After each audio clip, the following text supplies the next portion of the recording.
Ultranoticias. Periodismo que genera valor a México. Y también es importante escuchar la voz de Omar Sánchez de Tagle, su director de Animal Político. ¿Por qué? Bueno, pues porque en esta semana, si estará de acuerdo, Omar, no ha habido otro tema más que el LAZCA.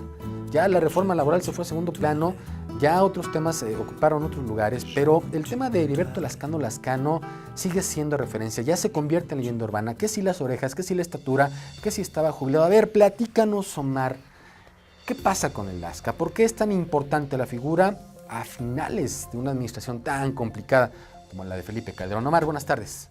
¿Qué tal, Horacio? Muy buenas tardes. Pues sí, efectivamente, como bien lo dices, yo creo que el LAZCA nos robó las primeras planas, nos dejó pasar de largo esta ley de lavado de dinero, que es igual de importante, yo creo que su captura.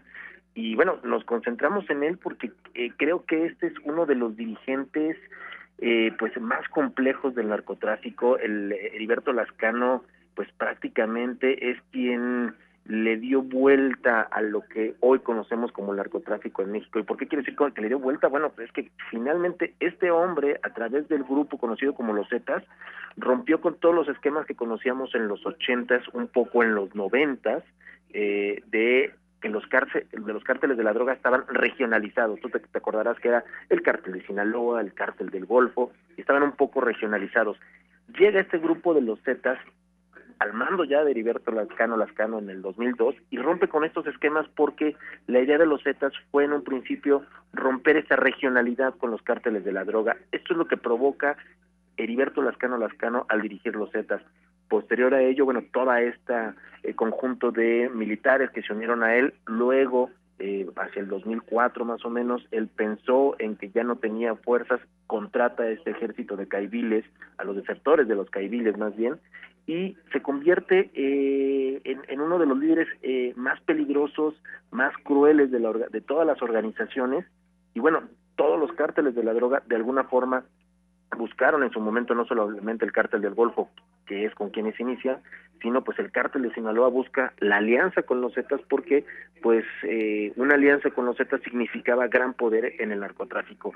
Y bueno, su muerte pues obviamente, y todo lo que ocurrió en estas semanas a partir del domingo para acá, pues nos habla de una gran leyenda. Heriberto ya se le había matado en el 2007, se le mató en el 2011, en el 2011 tuvo que salir tuvo que salir el gobierno federal a decir no ha muerto, sigue vivo y sigue dirigiendo a los Zetas. Y bueno, lo que ocurre esta semana es que encontramos a un Heriberto Lascano que estaba solo con otras dos personas más, y bueno, de acuerdo a los reportes que tenemos es que ya el LAZCA pues estaba en el retiro. Hay quienes dicen que estaba en una enfermedad terminal. Ayer la agencia Stratford en Estados Unidos decía que tenía una enfermedad terminal y por eso pues prácticamente estaba solo ya sin tanto poder. Lo que sabemos más bien de averiguaciones previas es que más que solo, él ya estaba en la parte del retiro, estaba más bien descansando y gozando de todo el dinero y todo lo que hizo durante los últimos años, y de alguna forma pues se dio el, como se le dice en los términos policíacos, se le dio el pitazo a la Marina y ahí es donde lo agarran. Oye, Omar, hay una cosa que quiero preguntar. Yo recuerdo, a propósito de que ya hablabas de cárteles, en los 90 sin duda los Arellano Félix eran los que mandaban, si lo podemos llamar así, como cártel importante, y Jesús Blancornelas, el que más escribía sobre ellos, llegó a un punto en donde los comparaba con una película, El Padrino. Recordarás a Ramón y a Benjamín Arellano Félix, se los ubicaba como Michael Corleone, etcétera. La leyenda urbana empieza con Heriberto Lascano a raíz de su muerte.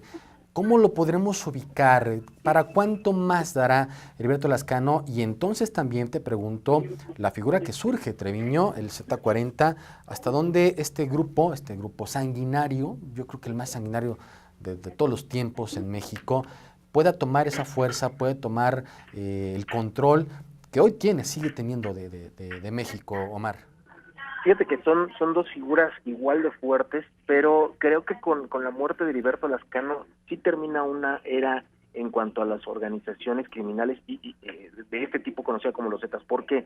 Porque los Zetas se crea, digamos, con una estrategia militar, digamos, los 30 miembros originales de los Zetas que nacen en el 2000, nacen con estrategia, se van formando, los van entrenando. Había entrenamientos, recordarás que por el 2005, 2006, en Michoacán se encontraron distintos campamentos en donde se entrenaban a los Zetas, y digamos, había toda una capacitación. ¿Qué pasa con el Z40? ¿Qué pasa con Miguel Ángel Treviño Morales? Él, quien se queda ahora como líder, digamos, general de los Zetas junto con su hermano Omar Treviño Morales, ellos tienen otra capacitación. Miguel Ángel Treviño, digamos, era miembro de algunas de estas pandillas en la época de Osiel Cárdenas Guillén, de los Texas y de los Pelones, y él pues prácticamente se fue haciendo como sicario de estas organizaciones a la antigua, conoció a los Zetas, los conoció muy bien, pero trae otra formación muy distinta a la formación de Heriberto Lascano, a la formación de los Zetas originales. Miguel Ángel Treviño trae, digamos, una formación mucho más violenta incluso que el propio Heriberto Lascano, y podría convertirse esta organización en una organización mucho más violenta, mucho más peligrosa, pero esto también podría ocasionar que también tuvieran poco menos estrategias, si fueran más violentas y menos estratégicas como eran con los Zetas originales.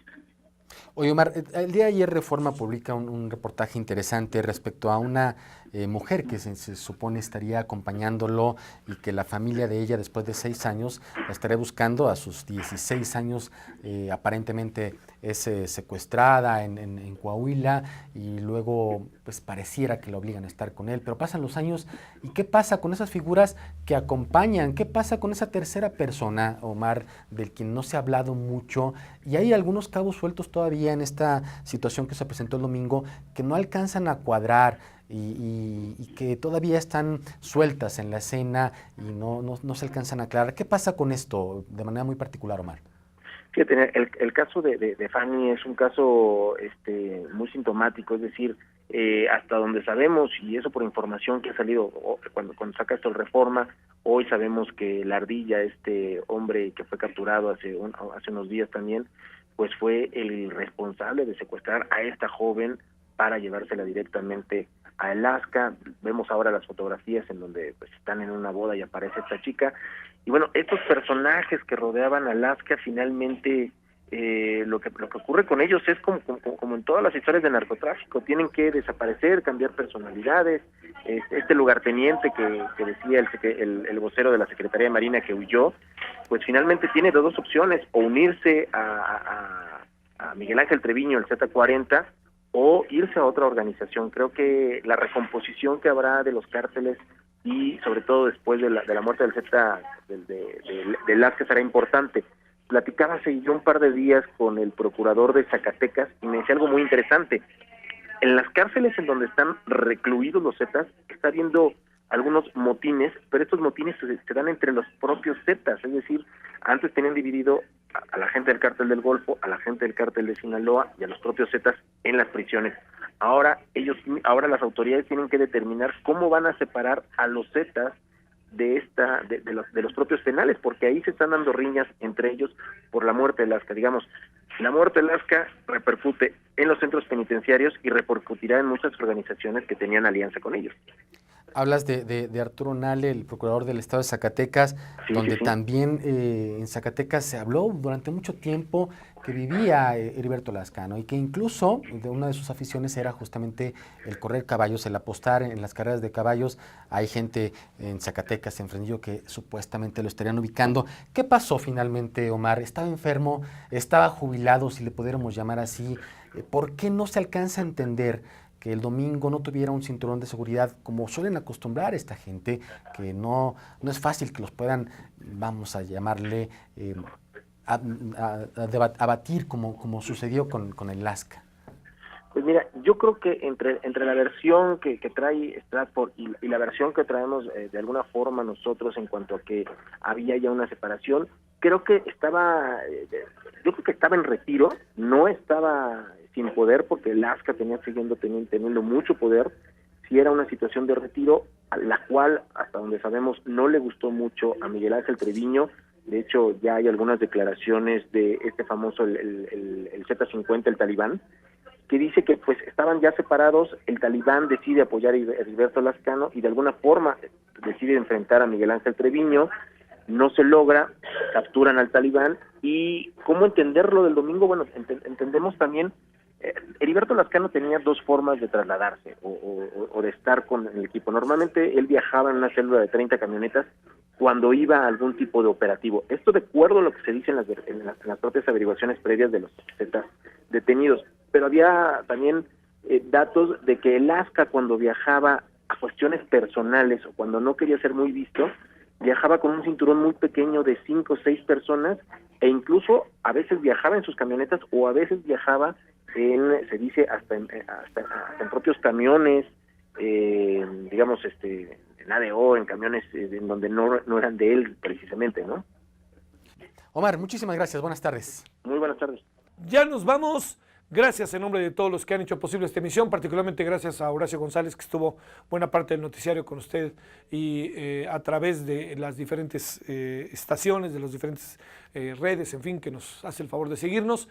Y no lo olvide que estaremos aquí el próximo lunes a las 13 horas en la hora del centro. Por lo pronto, buen fin de semana, pásela bien. Les recuerdo que el martes estaremos transmitiendo desde Poza Rica y el jueves todo parece indicar que estaremos transmitiendo desde la capital de Quintana Roo, Chetumal. Gracias en nombre de todos. Buen fin de semana, que tenga buena noche. Empieza el viernes. Adiós.